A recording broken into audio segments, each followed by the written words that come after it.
Welcome to This Explainer. I'm so glad you're here. Mostly because I have a highly embarrassing confession to make right off the bat. I am absolutely that person who locks the front door, walks exactly 5 steps down the sidewalk, and then stops dead in my tracks, just staring blankly into the middle distance, desperately wondering if I actually locked the thing. I mean, I literally watched myself lock it with my own 2 eyes like 5 seconds ago. I have the cold, hard key right in my hand, but the memory? Completely gone. Wait, did I actually lock the house? You totally know that feeling, right? It's that cold flash of everyday anxiety that just hits you in the gut right as you're walking to the car. Was the door shut all the way? Did I actually hear it click? Well, we are skipping the agenda entirely today because we just need to jump straight into the sheer panic of this everyday mystery. Because, let's be real, we don't just wonder, do we?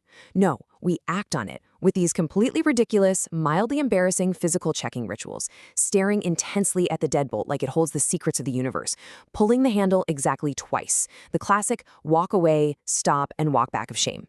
I've even heard of people taking a daily picture of the locked door on their phone just to have photographic evidence. So today, we're unpacking the hilarious and baffling cognitive mechanics behind all of this, specifically why our brains utterly refuse to trust themselves.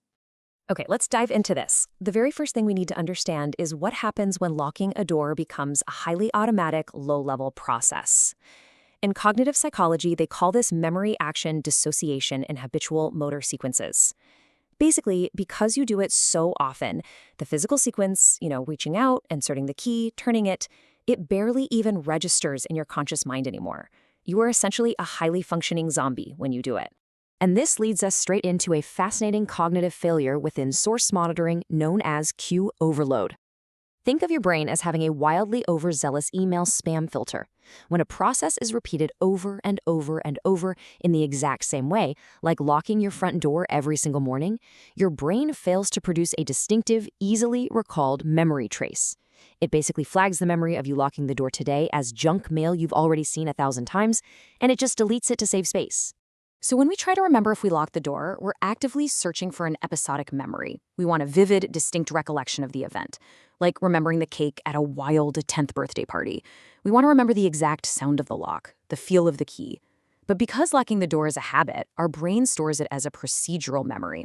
It lumps it in with mindless zombie state actions, like tying your shoes. So when you search your brain for that vivid HD memory of locking the door, you come up totally empty. And that makes the memory feel completely unreliable. And let's be honest here, you're almost never just locking the door, are you? Imagine the pure chaos of trying to do mundane things all at once. You're walking out the door, thinking about your grocery list, maybe checking a text on your phone, shifting a heavy bag on your shoulder, and physically turning the key, all at the exact same time. What happens when we try to multitask like that? And this brilliantly illustrates our next point.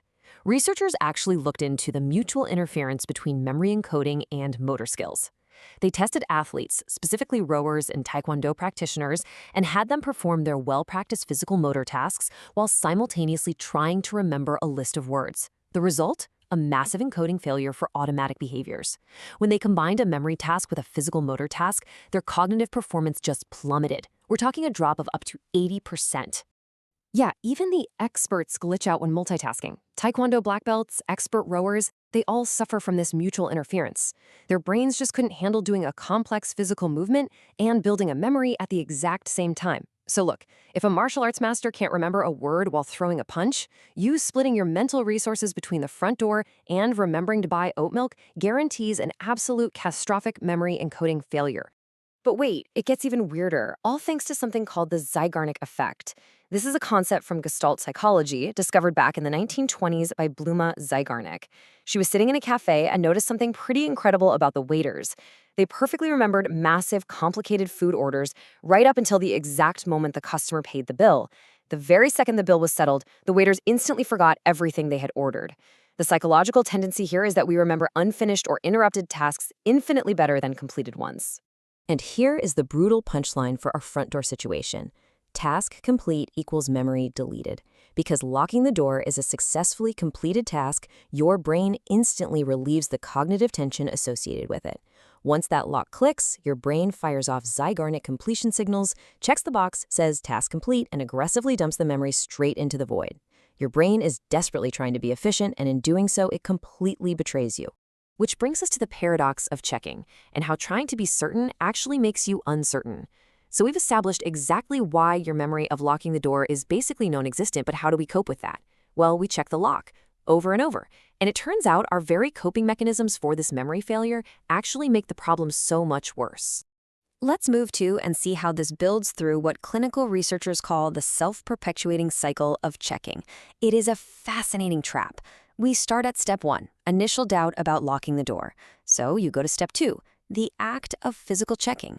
You jiggle the handle. But here is the trap. By checking, step 3 kicks in. The event becomes overly familiar. Because it's more familiar, step 4 happens, a decrease in memory vividness and detail, which leads directly to step 5, crashing memory confidence. And that triggers step 6, even more intense urges to check.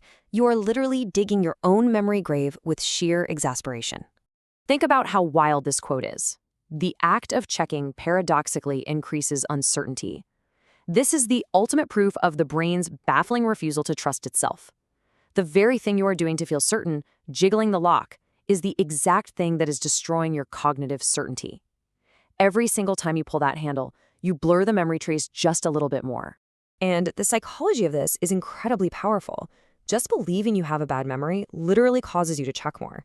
There was this hilarious and honestly slightly evil study done where researchers gave people false feedback. They gave participants a memory test and simply told half of them, "Wow, you have a really bad memory." Do you know what happened? The people who were merely led to believe their memory was bad suddenly developed incredibly strong urges to compulsively check their subsequent tasks. Just the belief that your memory is failing you physically compels you to yank that door handle again. So the crucial point is looking at feelings versus reality. On the left side, we have how you feel about the check: uncertain, anxious, full of doubt. Mostly because your brain wiped the procedural memory and the Zeigarnik effect closed the loop. But on the right side, we have the actual reality of the lock, completely secure. Feeling a lack of confidence in your memory does not actually mean the physical action wasn't completed perfectly. Your autopilot is actually incredibly competent, even if your conscious brain is throwing an absolute tantrum about losing the receipts. Your brain is a brilliant, highly efficient machine that deletes routine tasks so you can focus on much more important things. So the next time you walk away from the door, how much will you trust your own autopilot? Are you going to walk those 5 steps, freeze on the sidewalk, realize you completely forgot doing the thing you just watched yourself do, and walk back to jiggle the handle? Or are you going to bravely walk away, knowing your brain just marked the task as successfully completed? Thanks so much for joining me to explore this hilarious glitch in our daily lives, and I'll catch you on the next explainer.